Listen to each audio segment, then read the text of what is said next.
السلام عليكم ورحمة الله وبركاته.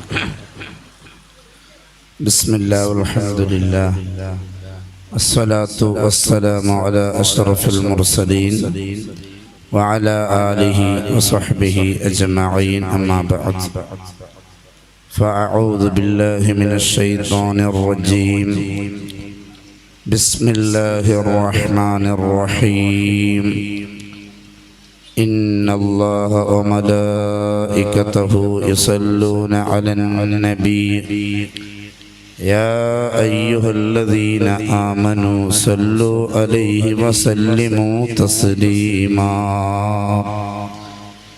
وقال النبي صلى الله عليه وسلم: إن الإيمان ليأرز إلى المدينة كما تأرز إلى الحية إلى جهرها.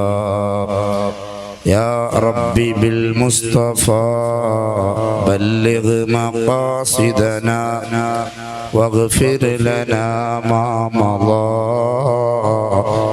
يا واسع الكرم. وعلى أمة سيدنا محمد صلى الله عليه وسلم. സർവാദരവും നിറഞ്ഞ വന്യരായ ഷക്കീൽ തങ്ങൾ ഉസ്താദ്, ബാവ സഖാഫി ഉസ്താദ്, ഒരുമിച്ച് കൂടിയ ദീനി സ്നേഹികളെ, അല്ലാഹു റബ്ബുൽ ഇസ്സത്ത്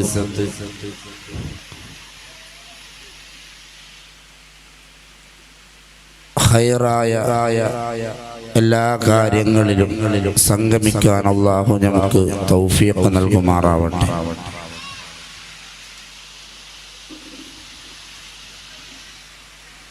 പവിത്രമായ ഒരു മജ്ലിസിലാണ് നാം എല്ലാവരും ഒരുമിച്ച് കൂടിയിട്ടുള്ളത്.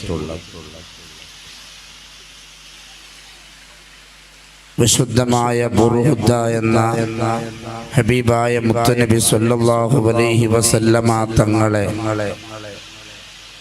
ആദ്യം മുതൽ അവസാനം വരെ മുത്തുനബി സല്ലല്ലാഹു അലൈഹി വസല്ലമ തങ്ങളുടെ മദ്ഹുകൾ, ചരിത്രങ്ങൾ, ജീവിതങ്ങൾ എല്ലാം പരാമർശിച്ചുകൊണ്ടിരിക്കുന്ന ബുർഹുദ എന്ന മഹത്തായ ബൈത്തിന്റെ അവതരണമാണ്. ബുറുദ പാടുന്ന ഒരു മജ്ലിസാണ് ഇവിടെ സംഘടിപ്പിച്ചിട്ടുള്ളത്. കേരളക്കരയിൽ തുല്യതയില്ലാത്ത പ്രഗത്ഭനായ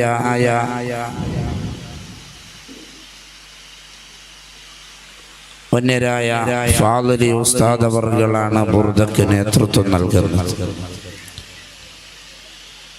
സദസ്സിനെ മുഴുവനും മനം കുളിർക്കുന്ന വിധത്തിൽ നമ്മുടെ മനസ്സിനെ മദീനയിലേക്ക് എത്തിക്കുമാർ വിധം വളരെ മനോഹരമായി ബുറുദ ഈ വേദിയിൽ വെച്ച് അവതരിപ്പിക്കുമ്പോൾ അത് മുഴുവനും കേട്ട് ഈമാനികമായ ആവേശം കൊള്ളാനാണ് നാം എല്ലാവരും ഇവിടെ കാത്തു നിൽക്കുന്നത്. അല്ലാഹു തആല വളരെ ഭംഗിയായ രൂപത്തിൽ അവതരിപ്പിച്ച് നമ്മുടെ മനസ്സിനെ മദീനയിലേക്ക് എത്തിക്കാൻ അല്ലാഹു തൗഫീഖ് ചെയ്യുമാറാവട്ടെ. നബി സല്ലല്ലാഹു അലൈഹി വസല്ലമ തങ്ങളെ മദ്ഹ് പറയുന്ന, മൗലിദോതുന്ന, അവിടത്തെ പരാമർശിക്കുന്ന ഒരു മജ്ലിസിന് ചില്ലറ മഹത്വമല്ല ഉള്ളത്. അല്ലാഹു റബ്ബുൽ ഇസ്സത്ത് തീരുമാനിച്ചതുപോലെ ലോകത്തിന്റെ തുടക്കം എപ്പോഴാണോ അന്ന് മുതൽ ലോകത്തിന്റെ ഒടുക്കം വരെ മുത്തുനബി സല്ലല്ലാഹു അലൈഹി വസല്ലമ തങ്ങളെ പരാമർശിക്കാത്ത, അവിടത്തെ മദ്ഹ് പറയാത്ത, അവിടത്തെ പേരുച്ചരിക്കാത്ത ഒരു സെക്കൻഡ് പോലും ലോകത്ത് കഴിഞ്ഞു പോകുന്നില്ല എന്നത് അല്ലാഹു ഈ ലോകത്ത് നൽകിയ ഒരു വ്യവസ്ഥിതിയാണ്. വിശുദ്ധ ഖുർആനിൽ തന്നെ അല്ലാഹ് പറഞ്ഞതാണത്. വറഫഅനാ ലക ദിക്റക.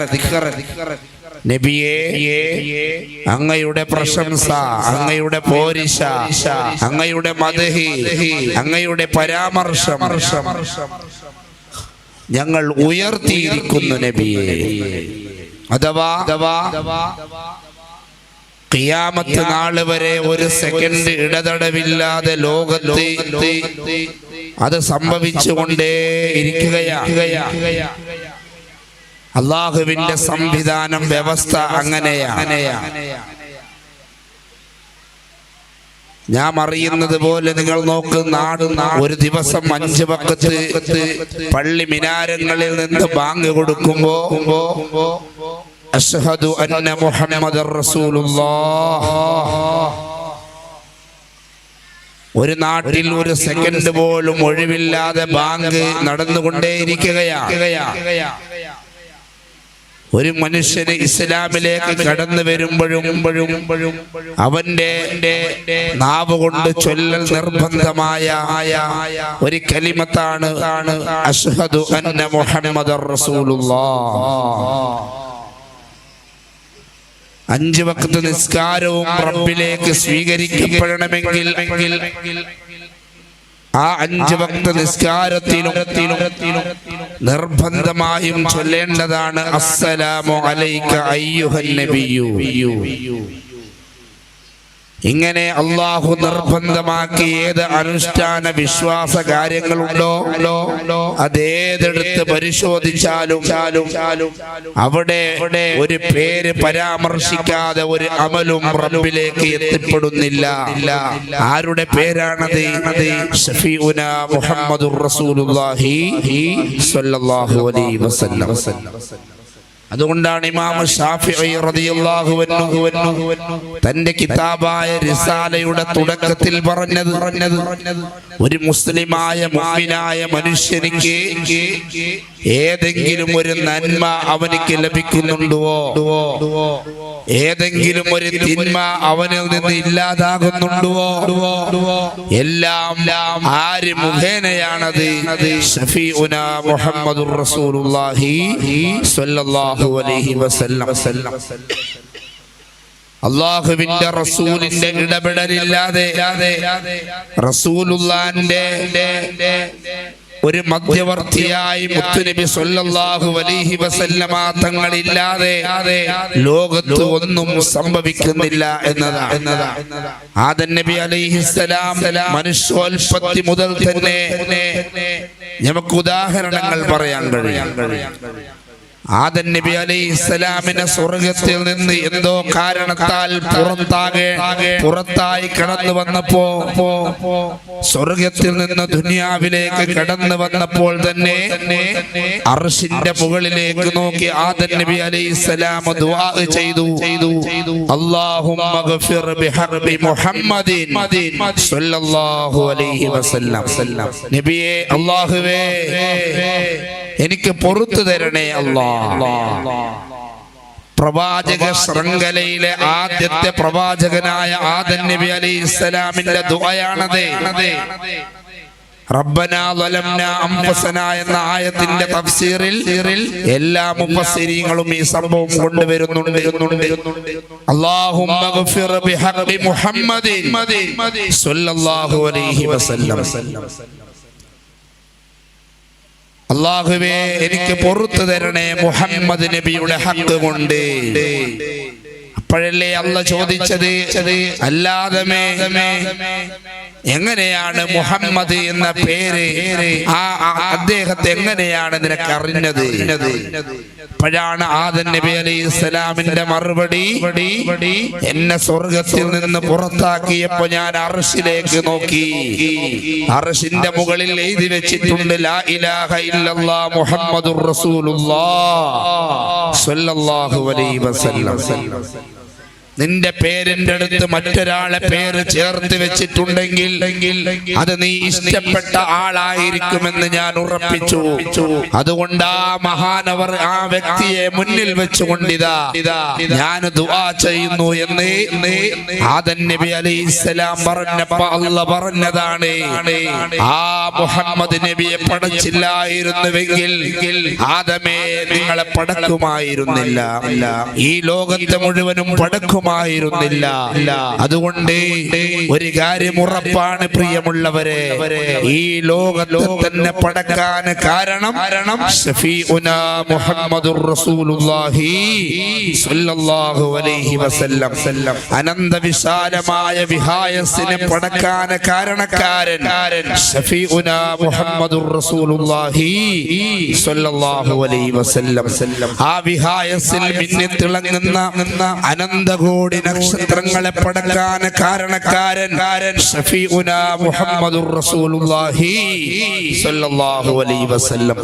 പച്ചപ്പട്ട പോലെ പ്രവിശാലമായി കിടക്കുന്ന ഈ ഭൂമിയെ പടക്കാൻ കാരണക്കാരൻ ശഫീഉനാ മുഹമ്മദുർ റസൂലുള്ളാഹി സ്വല്ലല്ലാഹു അലൈഹി വസല്ലം. ഈ ഭൂമിയിൽ അങ്ങിങ്ങായി ആകാശം മുട്ട ഉയർന്നു നിന്നുകൊണ്ട് അമ്പിളി അമ്മാവനോട് തൊട്ടിരുന്നുകൊണ്ട് മുത്തം കൊടുത്തുകൊണ്ട് അടക്കം പറയുന്ന പർവ്വതങ്ങളെ പടക്കാൻ കാരണക്കാരൻ ശഫീഉനാ മുഹമ്മദുർ റസൂലുള്ളാഹി സ്വല്ലല്ലാഹു അലൈഹി വസല്ലം. ആ പർവ്വതങ്ങളുടെ അടിഭാഗത്തിലൂടെ കളകളടം ഒഴുകിക്കൊണ്ടിരിക്കുന്ന കൊച്ചു കൊച്ചു അരുവികളെ പടക്കാൻ കാരണക്കാരൻ ശഫീഉനാ മുഹമ്മദുർ റസൂലുള്ളാഹി സ്വല്ലല്ലാഹു അലൈഹി വസല്ലം. ആ അരുവികളെല്ലാം ഒരുമിച്ച് കൂടി അലറി വിളിക്കുന്ന സമുദ്രത്തെ പടക്കാൻ കാരണക്കാരൻ ശഫീഉനാ മുഹമ്മദുർ റസൂലുള്ളാഹി സ്വല്ലല്ലാഹു അലൈഹി വസല്ലം. ആ സമുദ്രത്തിന്റെ അടിഭാഗത്തിലൂടെ ഊളിയിട്ട് നീങ്ങുന്ന മത്സ്യങ്ങളെ വരെ പടക്കാൻ കാരണക്കാരൻ ശഫീഉനാ മുഹമ്മദുർ റസൂലുള്ളാഹി സ്വല്ലല്ലാഹു അലൈഹി വസല്ലം. പ്രിയമുള്ളവരെ, അതുകൊണ്ടാണ് ആ മുത്തുനബി സ്വല്ലല്ലാഹു അലൈഹി വസല്ലമ തങ്ങളെ ആദ്യം ലോകത്ത് അല്ലാഹു തആല ആദ്യമായി പടച്ചത് അത് മുത്തുനബിയുടെ പ്രകാശത്തെയാണ്. ആ പ്രകാശത്തിൽ നിന്നാണ് ലോകത്തുള്ള സകലമാന വസ്തുക്കളെയും അല്ലാഹു പടക്കുന്നത്. ജാബിർ റളിയല്ലാഹു അൻഹുവിനോട് അല്ലാഹുവിന്റെ റസൂൽ ചോദിക്കുന്നുണ്ട്, ആദ്യമായി അല്ലാഹു പടച്ചത് എന്തിനെയാണെന്ന് അറിയുമോ ജാബിറേ? ജാബിർ റളിയല്ലാഹു അൻഹു അവിടുന്ന് ഉദ്ധരിക്കുന്ന ഹദീസിൽ കാണാം, ആദ്യമായി പടച്ചത് ഹബീബായ മുത്തുനബി അലി സ്വല്ലല്ലാഹു അലൈഹി വസല്ലമ തങ്ങളുടെ പ്രകാശത്തെയാണ്. അവ്വലു മാ ഖലഖല്ലാഹു നൂരി സദഖ റസൂലുള്ളാഹി സ്വല്ലല്ലാഹു അലൈഹി വസല്ലം. ആദ്യമായി അല്ലാഹു പടക്കുന്നത് ആ പ്രകാശത്തെയാണ്.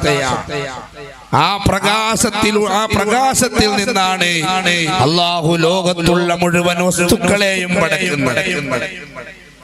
നിങ്ങൾ മങ്കൂസ് മൗലൂദിന്റെ ഒന്നാമത്തെ ഹദീസ് എടുത്ത് ഓതിയാൽ അതിനൊന്ന് അർത്ഥം വെച്ചാൽ അതിന്റെ ആശയത്തെ ഉൾക്കൊണ്ടാൽ നിങ്ങൾ പറയും, എന്നും നമ്മുടെ വീട്ടിൽ ഈ മങ്കൂസ് തന്നെ ഓതിയാ മതി. അത് കാണാൻ ചെറിയ മൗലൂദാണെങ്കിലും അതിന്റെ ആശയങ്ങൾ വലുതാണ്, ചെറുതല്ലല്ലോ. അതിന്റെ തുടക്കം തന്നെ നിങ്ങൾ നോക്കണം. സുബ്ഹാനല്ലദീ അത്ലഅ ഫീ ശഹരി റബീഉൽ الأول قمر نبي الهدى وأوجد نوره قبل خلق العالم وسماه محمدا. വലിയ ആശയത്തിലേക്കുള്ള സൂചനയാണ് സൈനുദ്ദീൻ മഖ്ദൂം റളിയല്ലാഹു അൻഹു മങ്കൂസിന്റെ തുടക്കത്തിലൂടെ നമ്മൾ ഓർമ്മപ്പെടുത്തുന്നത്.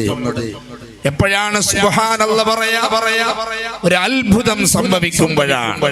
ഒരു അത്ഭുതം സംഭവിച്ചാൽ ചൊല്ലേണ്ട ദിക്റാണ് സുബ്ഹാനല്ലാഹ്.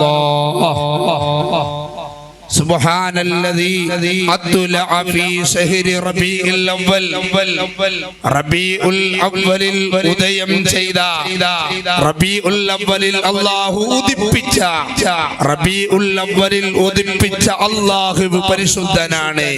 ആരെ? സുബ്ഹാനല്ലദീ അത്ലഅ ഫീ ശഹരി റബീഉൽ അവ്വൽ ഖമറ നബിയിൽ ഹുദാ. ഹിദായത്തിന്റെ പ്രവാചകനായ ഹബീബായ മുത്തുനബി സല്ലല്ലാഹു അലൈഹി വസല്ലമ എന്ന ചന്ദ്രനെ ഉദിപ്പിച്ച അല്ലാഹു എത്ര പരിശുദ്ധനാണ്. റബീഉൽ അവ്വലിൽ അല്ല അല്ലാഹു സൃഷ്ടിച്ചത്. അല്ലാഹു നേരത്തെ സൃഷ്ടിച്ചു മുത്തുനബി സല്ലല്ലാഹു അലൈഹി വസല്ലമ തങ്ങളുടെ പ്രകാശത്തെ. അതിൽ നിന്ന് അത് ഒരുപാട് വസ്തുക്കളെ അതിൽ നിന്ന് പഠിച്ച് ആ പ്രകാശമാകുന്ന മുത്തുനബിയെ ഈ ഭൗതികമായ ദുന്യവിയായ ലോകത്തേക്ക് അല്ലാഹു ഉദിപ്പിച്ചത് അത് റബീഉൽ അവ്വലിലാണ്. എന്നിട്ട് സൈനുദ്ദീൻ മഖ്ദൂം റളിയല്ലാഹു അൻഹു വീണ്ടും തുടർന്നിങ്ങനെ വളരെ മനോഹരമായി നല്ല വരികളിലൂടെ അത് കൊണ്ടുവരികയാണ്. അങ്ങനെ റബീഉൽ അവ്വലിൽ മുത്തുനബി സല്ലല്ലാഹു അലൈഹി വസല്ലമ തങ്ങളെ പടക്കുമ്പോ ഉദിപ്പിക്കുമ്പോ എന്തൊക്കെയാണ് സംഭവിക്കുന്നത്? ലോകത്താദ്യമായ അല്ലാഹുവിന്റെ റസൂലിന്റെ പ്രകാശത്തെ പടക്കുകയും അതിനുശേഷം അതിനെ ആദം നബി അലൈഹിസ്സലാമിന്റെ മുതുകിൽ ആ പ്രകാശത്തെ സൂക്ഷിക്കുകയും ആദം നബി അലൈഹിസ്സലാമിൽ നിന്ന് നൂഹ് നബി അലൈഹിസ്സലാമിലൂടെ ഇബ്രാഹിം നബി അലൈഹിസ്സലാമിലൂടെ ഇസ്മായിൽ നബി അലൈഹിസ്സലാമിലൂടെ ഒരുപാട് പരിശുദ്ധരായ പ്രവാചക പരമ്പരയിലൂടെ ആ പ്രകാശം കടന്നു വന്ന് സൈനുദ്ദീൻ മഖ്ദൂം റളിയല്ലാഹു അൻഹു പറഞ്ഞു. അവസാനം പറയുന്നുണ്ട്, ഇങ്ങനെ സുന്ദരമായ പരിശുദ്ധരായ മഹാത്മാക്കളിലൂടെ ആ പ്രകാശം കടന്നു വന്ന് വലം യസൽ യൻഖുലുനി റബ്ബി മിനൽ അസ്ലാബിൽ കരീമത്തിൽ ഫാഖിറ ഇലൽ അർഹാമിസ് സകിയത്തി ത്വാഹിറ ഹത്താ അഖ്റജനി അല്ലാഹു മിൻ ബൈനി അബവയ്യ വലം യൽതഖിയ അലാ സിഫാഹിൻ ഖത്തി. പരിശുദ്ധരായ പരമ്പരയിലൂടെ ആ പ്രകാശം കടന്നു വന്ന് റബീഉൽ അവ്വലിന്റെ 12ാമത്തെ ദിവസം ഒരു തിങ്കളാഴ്ച സുബ്ഹിയോടടുക്കുന്ന സമയത്തെ ആ പ്രകാശം അബ്ദുള്ള റളിയല്ലാഹു അൻഹുവിലൂടെ ആമിന ബിബിയിലൂടെ ഈ ലോകത്തേക്ക് ആ പ്രകാശം ഇറങ്ങുകയാണ്. ഒരുപാട് വിശദീകരിക്കേണ്ട സംഭവമാണ്. എത്രയാണ് മുത്തുനബി അല്ലാഹു ആദരിച്ചത്. പെടുന്നനെ ആമിന ഉമ്മ ഇങ്ങനെ പ്രസവിക്കുകയല്ലാതെ ലോകത്തെ തന്നെ പടക്കുന്നതിന് മുമ്പേ അല്ലാഹു മുത്തുനബിന്റെ പ്രകാശത്തെ പടച്ച് വളരെ പരിശുദ്ധരായ മഹാന്മാരിലൂടെ അവരെ മുതുകുകളിലൂടെ ഒരുപാട് സംഭവങ്ങൾക്ക് സാക്ഷിയാകാൻ പറ്റുന്ന വിധത്തിൽ ആ പ്രകാശത്തെ സൂക്ഷിക്കുകയും അതിന് കൃത്യമായി ഒരു ദിവസം അല്ലാഹു സെലക്ട് ചെയ്ത് നല്ല സമയത്ത് ഈ ലോകത്തേക്ക് ആ പ്രകാശത്തെ അല്ലാഹു കൊണ്ടുവരികയാണ്. ഇവിടെ വിധൈകളുടെ പൊള്ളവാദങ്ങൾക്ക് വ്യക്തമായ മറുപടി കൂടി ഇതിലുണ്ട്. ഒരു ഉളുപ്പുമില്ലാതെ ബിദ്അത്തുകാര് പറയാറുണ്ട്, മുത്തുനബിയുടെ പരമ്പര ശുദ്ധമായതല്ല. ഇന്നാലില്ല. കാരണം മുത്തുനബിയുടെ ഉമ്മയും ബാപ്പയും നരകത്തിലാണ്. കുഫാരികളിലൂടെയാണ് മുത്തുനബിന്റെ പരമ്പര മുശ്രിക്കീങ്ങളിലൂടെയാണ് എന്ന് വിവരമില്ലാത്ത പടുജാഹിലീങ്ങൾ മുത്തുനബിയെ നിസ്സാരപ്പെടുത്താൻ വേണ്ടി കവലകളിൽ വിളിച്ചു പറയാറുണ്ട്. ഇത് പറയാൻ ഒരു ഉളുപ്പും അവർക്കില്ലല്ലോ. കാരണം ഒരു കടുകുമണിയുടെ ഈമാന് പോലും അവരുടെ മനസ്സിലില്ലാത്തത് കൊണ്ട് പരസ്യമായി മുത്തുനബിയെ നിസ്സാരപ്പെടുത്തുകയല്ലേ. മുത്തുനബിന്റെ പരമ്പര പരിശോധിച്ചു നോക്ക്.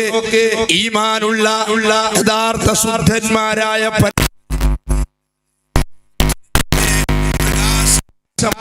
മുന്നോട്ട് വന്നിട്ടില്ല.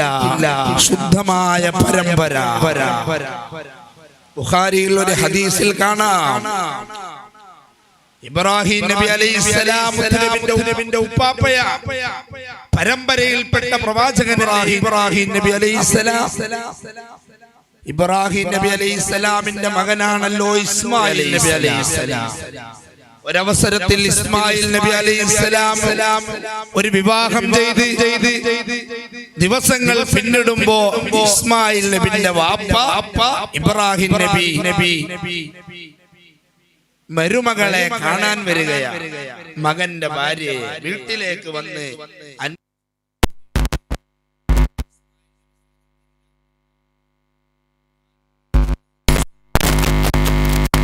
ഉടനെ തന്നെ ഭാര്യ പറഞ്ഞു, എങ്ങനെയുണ്ട്, റാഹത്തല്ലേ എന്ന് ചോദിച്ചപ്പോ ഭാര്യയുടെ മറുപടി, എന്ത് റാഹത്ത്, തിന്നാന് ഭക്ഷണമില്ല, കുടിക്കാൻ വെള്ളമില്ല, ഒന്നുമില്ല, ഒരുപാട് ന്യൂനതകൾ പറഞ്ഞു എന്നാണ്. ഉടനെ തന്നെ ഇബ്രാഹിം നബി അലൈഹിസ്സലാം പറഞ്ഞു, ഇസ്മായിൽ നബി അലൈഹിസ്സലാമിന്റെ ഭാര്യയോട് പറഞ്ഞു, നിന്റെ ഭർത്താവ് വരുമ്പോ പറയണം ഈ ഉമ്മറപ്പടി മാറ്റി വെക്കണമെന്ന് പറയണം. അത് ഇസ്മായിൽ നബിക്ക് മനസ്സിലാവും അങ്ങ് ആ പ്രയോഗം.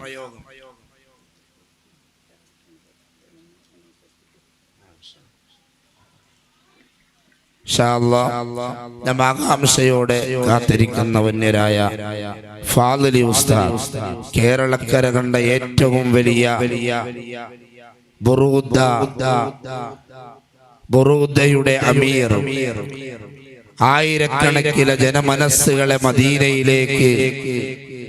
മദീനയിലേക്ക് ആയിരക്കണക്കിന് മനസ്സുകളെ കൊണ്ടെത്തിച്ച തുല്യതയില്ലാത്ത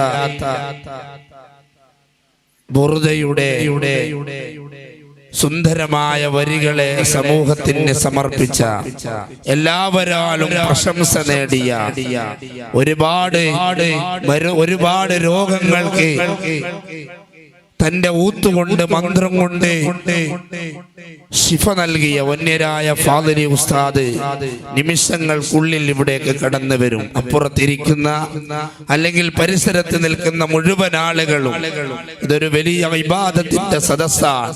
മുത്തുനബി സ്വല്ലല്ലാഹു അലൈഹി വസല്ലമ തങ്ങളെ മാത്രം ഓർമ്മിപ്പിക്കുന്ന, പരാമർശിക്കപ്പെടുന്ന വളരെ മനോഹരമായ ഒരു സദസ്സ്. എന്തൊരു ഉദ്ദേശം വെച്ച് ഇവിടെ ഇരുന്നാലും മുത്തുനബിയെക്കാളും വലിയ ഒരു സൃഷ്ടി ലോകത്തില്ല. നല്ല മനസ്സോടെ ഇരുന്ന് വളരെ നല്ല രൂപത്തിൽ ഈ ബുർഉദ് ആദ്യം മുതൽ അവസാനം വരെ ശ്രമിക്കുമ്പോ വലിയ മനസ്സിനൊരു സമാധാനവും നീറുന്ന നൂറുകണക്കിലെ പ്രശ്നങ്ങൾക്ക് പരിഹാരവും അല്ലാഹു തരും. അല്ലാഹു തൗഫീഖ് ചെയ്യുമാറാവട്ടെ. ഇൻഷാ അല്ലാഹ് ഉസ്താദ് വരുമ്പോ നമ്മൾ ഇൻഷാ അല്ലാഹ് നമ്മുടെ പ്രസംഗം നിർത്തും. അങ്ങനെ ഇബ്രാഹിം നബി അലൈഹിസ്സലാം പറഞ്ഞു, ഉമ്മറപ്പടി മാറ്റിവെക്കണം. അങ്ങനെ ഇസ്മായിൽ നബി അലൈഹിസ്സലാം വന്നു. ഭാര്യ പറഞ്ഞു, ഒരാൾ വന്നിട്ടുണ്ടായിരുന്നു, ഇങ്ങനെ പറഞ്ഞു. അത് ഭാര്യക്കറിയില്ല ഭർത്താവിൻ്റെ വാപ്പയാണ് വന്നതെന്ന്. ഭർത്താവായ ഇസ്മായിൽ നബി അലൈഹിസ്സലാം പറഞ്ഞു, നിന്നെ ത്വലാഖ് ചെല്ലണമെന്നാണ് അദ്ദേഹം പറഞ്ഞത്. ത്വലാഖ് ചൊല്ലി, പിന്നൊരു കല്യാണം കഴിച്ചു. വീണ്ടും ഇബ്രാഹിം നബി അലൈഹിസ്സലാം കാണാൻ വന്നു. സന്തോഷങ്ങൾ അന്വേഷിച്ചു, സ്ഥിതി വിവരങ്ങൾ അന്വേഷിച്ചു.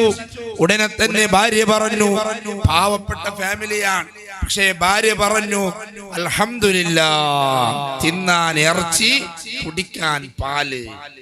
ഒരു ഭർത്താവിന്റെ ഇസ്സത്ത് നിലനിർത്തി.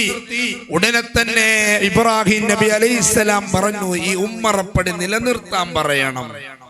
ഇബ്രാഹിം നബി അലൈഹിസ്സലാം വന്നു, അതുപോലെ പറഞ്ഞു. ഇബ്രാഹിം നബി അലൈഹിസ്സലാം പറഞ്ഞു, നിന്നെ നിലനിർത്താനാണ്, നീ നല്ല ഭാര്യയാണെന്നാണ് ആ പറഞ്ഞതിന്റെ മകന. ഞാനിത് പറഞ്ഞത് എന്തിനാ? മുത്തുനബി സ്വല്ലല്ലാഹു അലൈഹി വസല്ലമ തങ്ങളുടെ പരമ്പരയിലൂടെ ചേർക്കാൻ പറ്റിയതല്ല ആദ്യത്തെ ഭാര്യ എന്ന് അല്ലാഹു അത് തീരുമാനിച്ചപ്പോ, അല്ലാഹുവിന്റെ റസൂലിന്റെ പ്രകാശത്തെ സൂക്ഷിക്കാൻ പറ്റിയ പരമ്പരയിൽ ആ സ്ത്രീ പറ്റൂലാന്ന് കണ്ടപ്പോഴാണ് അതങ്ങ് ഡിലീറ്റായി പോയത്. അത്രയും സൂക്ഷ്മതയോടെ സുന്ദരമായ പരമ്പരയിലൂടെ പ്രകാശം നീങ്ങി പരിശുദ്ധാത്മാക്കളിലൂടെ കടന്നു വന്ന പ്രവാചകനാണ് ഹബീബായ മുഹമ്മദുർ റസൂലുള്ളാഹി സ്വല്ലല്ലാഹു അലൈഹി വസല്ലം. അങ്ങനെ മുത്തുനബി സ്വല്ലല്ലാഹു അലൈഹി വസല്ലമ തങ്ങൾ പരിശുദ്ധമായ പരമ്പരയിലൂടെ കടന്നു വരുമ്പോ അവസാനം അബ്ദുല്ലാ റളിയല്ലാഹു അൻഹുവിലേക്ക് ആ പ്രകാശം എത്തുമ്പോ അബ്ദുല്ലാ റളിയല്ലാഹു അൻഹുവിൽ നിന്ന് ആമിന ഉമ്മ റളിയല്ലാഹു അൻഹുവിന്റെ ഗർഭാശയത്തിലേക്ക് ആ പ്രകാശം അങ്ങ് നീങ്ങുമ്പോ ലോകത്ത് എന്തൊക്കെ അത്ഭുതങ്ങളാ ഉണ്ടായത്. അതാണ് മങ്കൂസ് മൗലൂദിന്റെ രണ്ടാമത്തെ ഹദീസിൽ പറയുന്നത്.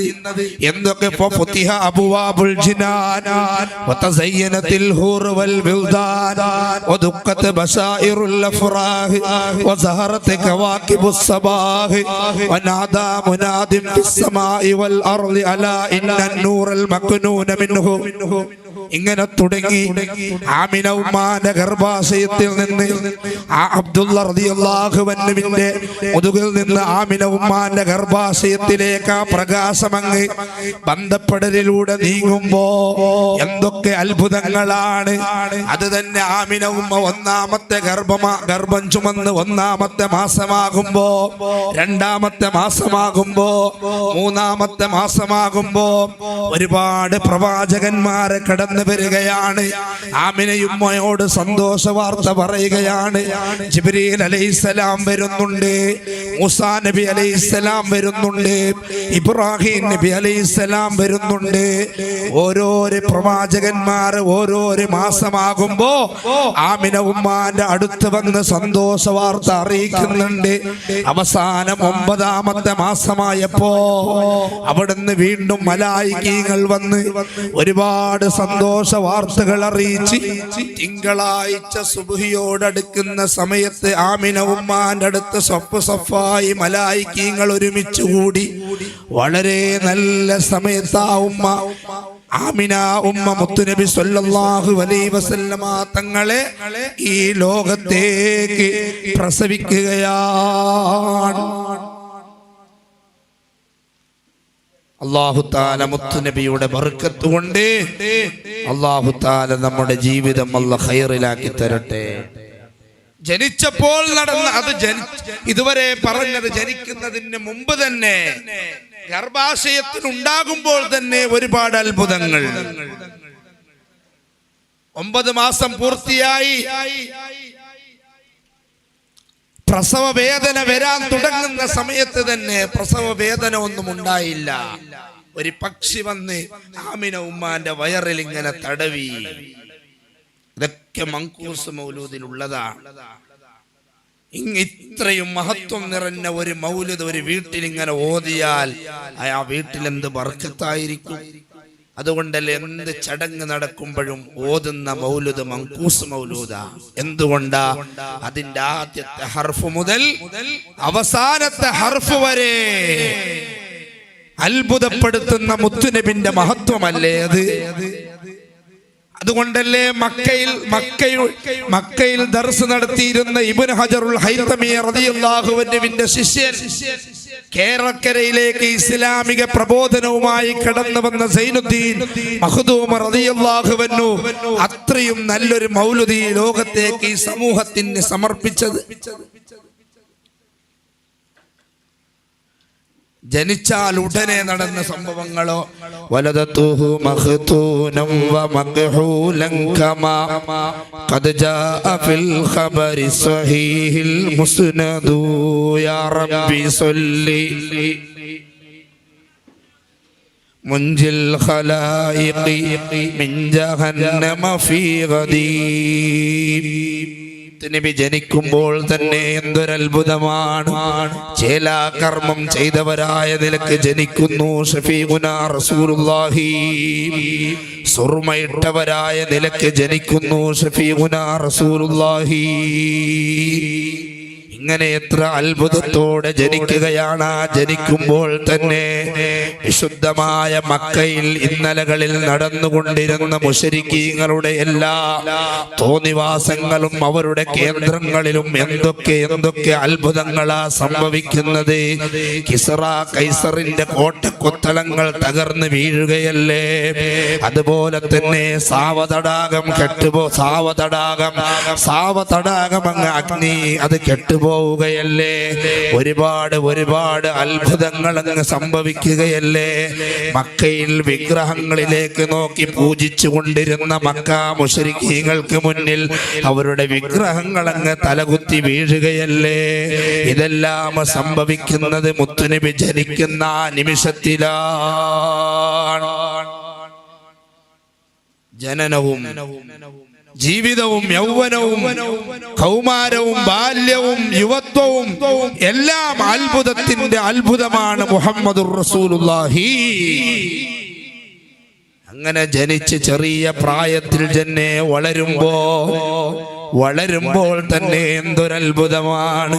മക്കയിൽ ഇങ്ങനെ നടന്നു പോകുമ്പോ ചെറിയ ചരൽ കല്ലുകൾ അസ്സലാത്തു വസ്സലാമു അലൈക യാ റസൂലല്ലാഹ്, ചെറിയ കല്ലുകൾ അങ്ങ് സലാം പറയുന്നു. ആർക്ക്? ശഫീഉനാ റസൂലുള്ളാഹി. ഇത് കേവലം നബിയായ നുബുവത്ത് പ്രഖ്യാപിച്ചതിന് ശേഷം സംഭവിച്ചതല്ല.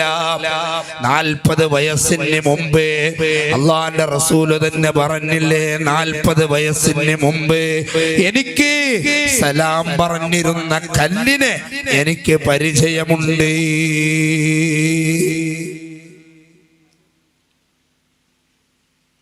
മക്കയിൽ നടന്നു പോകുമ്പോ കല്ലുകളങ്ങ് സലാം പറയുന്നു. ഉളുപ്പില്ലാതെ മുത്തുനബി സാധാരണക്കാരനാണെന്ന് പറയാൻ എന്താണ് അവരെ കയ്യിലുള്ളത്? ഏത് നിമിഷമാണ് നബി സാധാരണക്കാരനായത്? ഒരു സെക്കൻഡ് പോലും മുത്തുനബി ഒരു സാധാരണക്കാരനാണെന്ന് തെളിയിക്കാൻ പറ്റോ?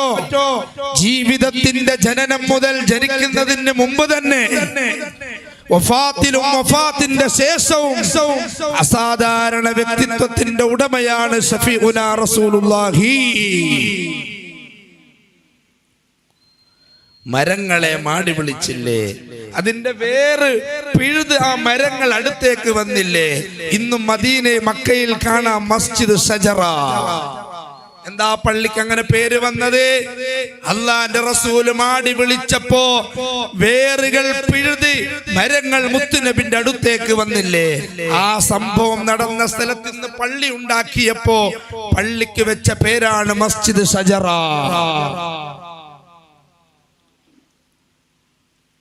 കല്ലുകൾ സലാം പറയുന്നു, മരങ്ങൾ വിളിക്കുമ്പോ അടുത്തേക്ക് വരുന്നു. സൂര്യനെ ചന്ദ്രനെ 2 പിളർപ്പാക്കുന്നു. എന്തൊക്കെ അത്ഭുതങ്ങളാണ്. ചെറിയ അത്ഭുതമാണോ മുത്തുനബി സല്ലല്ലാഹു അലൈഹി വസല്ലം? ഞങ്ങൾ നട്ടുച്ച സമയത്തങ്ങ് നടന്നാൽ നിയലുണ്ടാവൂലേ? ലോകത്ത് ഒരിക്കൽ പോലും നിയലില്ലാത്ത നേതാവാണ് മുഹമ്മദുർ റസൂലുള്ളാഹി. ആ പരിശുദ്ധമായ ശരീരത്തിലേക്കോ വസ്ത്രത്തിലേക്കോ ഒരു ഈച്ചയുടെ സ്പർശനം പോലും സംഭവിച്ചിട്ടില്ല. അതാണ് മുഹമ്മദുർ റസൂലുള്ളാഹ്. ഈച്ചയിരിക്കാത്ത നേതാവ്, നിയലില്ലാത്ത നേതാവ്. അവിടുന്ന് വിസർജനം നടത്തിയാലോ ഒരു സെക്കൻഡ് വേണ്ട, ഭൂമി അങ്ങ് വിഴുങ്ങിക്കളയും. അവിടുന്ന് ഒരു വഴിയിലങ്ങ് നടന്നാലോ കസ്തൂരിയെക്കാളും അടിച്ച് പരിമളം വീശുന്ന അടിപൊളി അത്തറാണ്, സുഗന്ധമാണ്, പരിമളമാണ്. ജീവിതത്തിന്റെ നിഖില മേഖല നിങ്ങൾ എടുത്തു നോക്കേ, അത്ഭുതത്തോട് അത്ഭുതം. അസാധാരണ വ്യക്തിത്വം. ഏത് വിഷയമെടുത്താലും മുത്തുനബിന്റെ കൂടെ ഒരാൾ നടന്നാൽ മുന്നിൽ മുത്തുനബി തന്നെ ഉണ്ടാവും. സ്പീഡ് പോയത് കൊണ്ടല്ല. മുത്തുനബിന്റെ ശമായില്, മുത്തുനബിന്റെ ജീവിതം, മുത്തുനബിന്റെ നടത്തം, മുത്തുനബിന്റെ ഇരുത്തം ഓരോന്നോരോന്ന് പഠന വിധേയമാക്കിയാൽ എന്തൊരത്ഭുതമാണ്. ഇനി വഫാത്തായത് എങ്ങനെയാ? അസ്റായീൽ അലൈഹിസ്സലാം എല്ലാവരുടെയും റൂഹ് പിടിക്കുന്നത് പോലെ റൂഹ് പിടിച്ചതാണോ? അല്ല. അസ്റായീൽ അലൈഹിസ്സലാം വന്ന് ചോദിക്കുന്നുണ്ട്, നബിയേ, അങ്ങയുടെ റൂഹ് പിടിക്കാൻ അങ്ങേക്ക് സമ്മതമാണോ? ലോകത്തിങ്ങനെ ആരോടാണ് അസ്റായീൽ ഇങ്ങനെ ചോദിച്ചത്? ആരോടും ചോദിച്ചിട്ടില്ല പ്രിയമുള്ളവരെ. അള്ളാന്റെ റസൂലിനോട് ചോദിക്കുകയാണ്, അങ്ങേക്ക് സമ്മതമാണെങ്കിൽ റൂഹ് പിടിക്കട്ടെയോ നബിയേ? വഫാത്തിലും അസാധാരണ വ്യക്തിത്വമാണ് മുഹമ്മദുർ റസൂലുള്ളാഹി. ഇനി നാളെ മഹ്ശറയിലെത്തിയാലോ, നഫ്സി നഫ്സി എന്ന് നിലവിളിക്കുന്ന മഹ്ശറ വൻസഭയിലെത്തിക്കഴിഞ്ഞാലും അവിടെ ശബ്ദമുയർത്തി സംസാരിക്കാൻ അല്ലാഹു അധികാരം കൊടുത്ത, ആരെ വേണമെങ്കിലും സ്വർഗത്തിൽ കൊണ്ടുപോകാൻ അല്ലാഹു സമ്മതം കൊടുത്ത ഒരു നേതാവേ ലോകത്തുള്ളൂ. അത് ശഫീഉനാ റസൂലുള്ളാഹി. നാം ആകാംക്ഷയോടെ കാത്തിരിക്കുന്ന ഉന്നരായ ഫാദിലി ഉസ്താദ് നമ്മുടെ വേദിയിലേക്ക് കടന്നു വരുന്നു. എല്ലാവരും പരിസരത്തുള്ളവരൊക്കെ സദസ്സ് ഭംഗിയാക്കി അല്ലാഹു അക്ബർ അല്ലാഹു അക്ബർ അല്ലാഹു അക്ബർ ലാ ഇലാഹ ഇല്ലല്ലാഹു അല്ലാഹു അക്ബർ അല്ലാഹു അക്ബർ വലില്ലാഹിൽ ഹംദ് അല്ലാഹു അക്ബർ അല്ലാഹു അക്ബർ അല്ലാഹു അക്ബർ ലാ ഇലാഹ ഇല്ലല്ലാഹു അല്ലാഹു അക്ബർ അല്ലാഹു അക്ബർ വലില്ലാഹിൽ ഹംദ്. പ്രിയമുള്ള സഹോദരങ്ങളെ, പരിസരത്ത് നിൽക്കുന്ന എല്ലാവരും സദസ്സിലേക്ക് കയറിയിരിക്കുക. നാം ആകാംക്ഷയോടെ കാത്തിരുന്ന കേരളം കണ്ട ഏറ്റവും വലിയ ബുറുദ ടീമുകളിൽ വെച്ച് നമ്മെല്ലാവരെയും ആനന്ദിപ്പിക്കുന്ന എല്ലാ സുന്നത്ത് ജമാഅത്തിന്റെ മുഴുവൻ ഉലമാക്കളുടെയും അംഗീകാരവും ആശീർവാദവുമുള്ള എല്ലാവരുടെയും മനസ്സിൽ ഇടം നേടിയ വന്യരായ ഫാദിലി ഉസ്താദ് നമ്മുടെ ഈ നാട്ടിലേക്ക് വന്നു എന്നത് തന്നെ നമുക്ക് അഭിമാനമാണ്. ആദ്യം മുതൽ അവസാനം വരെ നമ്മുടെ എല്ലാ ഹലാലായ ഉദ്ദേശങ്ങൾ ഹാസിലാകാൻ വേണ്ടി നല്ല നിയ്യത്ത് വെച്ച്